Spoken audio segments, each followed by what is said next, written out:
Guys, bali dito sa part na to ay naplat nga pala yung aking bike.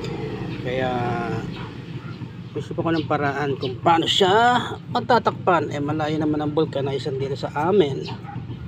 Kumuha ko ng kaprasong interior. Ito. At saka bumili ako ng ayan, yung panlagay sa sapatos. Ayan. Siyempre ito, gugupitin ko lang to ng maliit pa. Yung, ayan, tama lang yan. Ayan, ganyan. Ito, ayan, tama na yan. Yan ang ilalagay ko, itatagpi ko sa butas. Okay, gawin na natin. Let's go!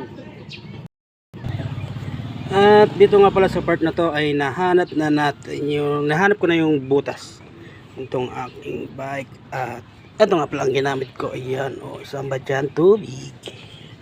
Ayan, at ito natagpian ko na siya. Ito yung itinagpi ko, yung ginipit kong interior kanina. Ayan, ayan, ayan, ayan, ayan. Ayun, ayan,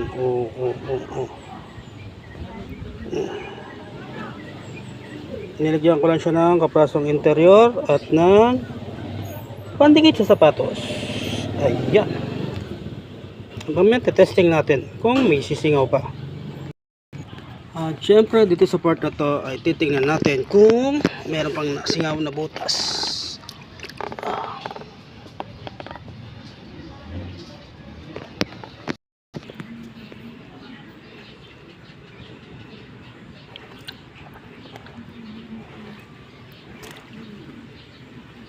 Yan, wala nang nasingaw. Wala na, ayan wala na.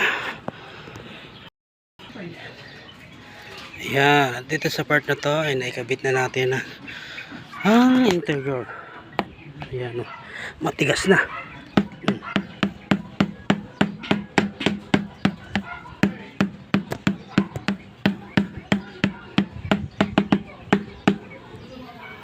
Ayan, hanggang dito na lamang.